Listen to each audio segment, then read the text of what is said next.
نامے انجام دے پائے ہیں، اور آج یہ صرف جموں کشمیر میں نہیں بلکہ قومی سطح پر اپنی ایک شناخت بنوانے میں کامیاب ہوئے ہیں۔ اور ایسے ہی لوگوں کے لیے شاید یہ کہا جاتا ہے کہ مت سہل ہمیں جانو پھرتا ہے فلک برسوں تب خاک کے پردے سے انسان نکلتا ہے۔ یہ بیک وقت شاعر، ادیب، تاریخ نویس، اور حیرت ہوتی ہے کہ صوفیہ اور اولیاء کرام پر بھی ان کی بہت ہی ضخیم کتاب موجود ہے۔ تو ایک آدمی ایک وقت میں اتنے موضوعات پر کس طرح سے کام کر سکتا ہے؟ تو اپنے آپ میں یہ ایک انجمن بھی ہے،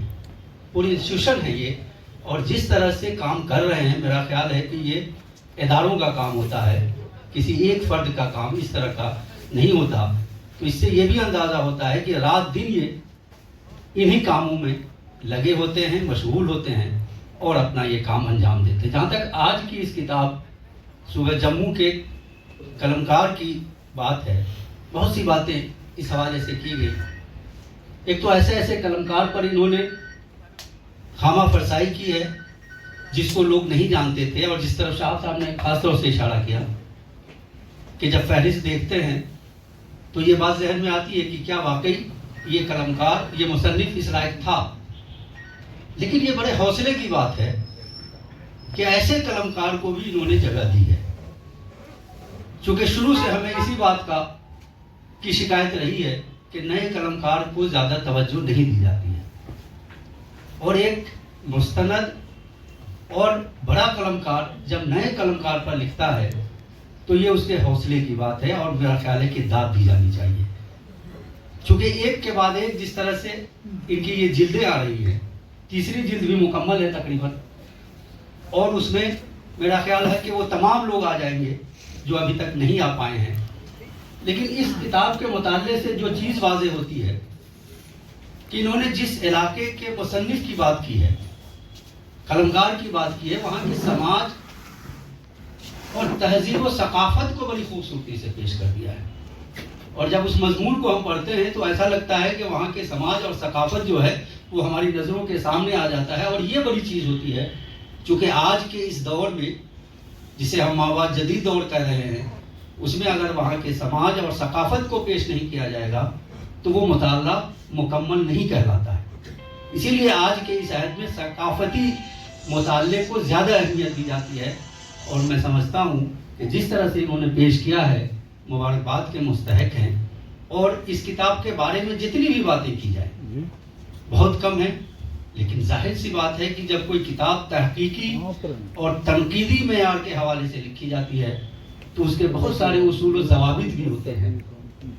جس کی پاسداری بھی ضروری ہے۔ لیکن میرا خیال ہے کہ یہ کتاب ایک تذکرہ ہے، ایک مکمل دستاویز ہے جو جموں کے صوبے کے قلمکاروں کو ایک جگہ جمع کرنے کی کوشش ہے، جس سے آنے والے دنوں میں جو ہمارے نئے قلمکار ہوں گے، نئے ریسرچر ہوں گے، ان کے لیے یہ ایک دستاویزی حیثیت کی حامل رکھے گی یہ کتاب، یہ میرا ایسا ماننا ہے۔ تو ایسی کتاب لکھنے پر میں آپ کو ایک بار پھر مبارکباد پیش کرتا ہوں، اور یہ امید رکھتا ہوں کہ آپ کا یہ کارواں جو ہے مسلسل جاری رہے گا، اور اسی طرح سے آپ اپنی، اور وہ جو آپ شکایت کنہ ہے، ہر ایوارڈ کے بعد بہت ساری باتیں ہوتی رہتی ہیں، آج کی بات نہیں، بہت شروع سے میں دیکھ رہا ہوں۔ اردو کا ساہتیہ اکیڈمی ایوارڈ ابھی تک اعلان نہیں ہوا ہے،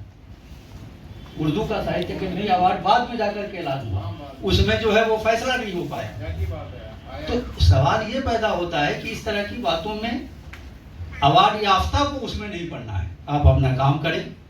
آپ باقی کرٹیسائز ہوتی رہتے ہیں، اور ہر ایوارڈ کے بعد اس طرح کے سوالات قائم ہوتے ہیں،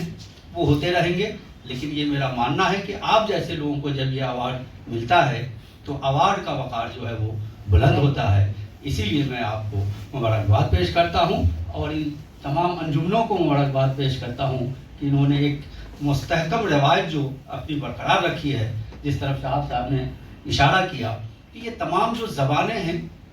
بنیادی طور پر زبان کا کام جو ہوتا ہے رواداری، بھائی چارگی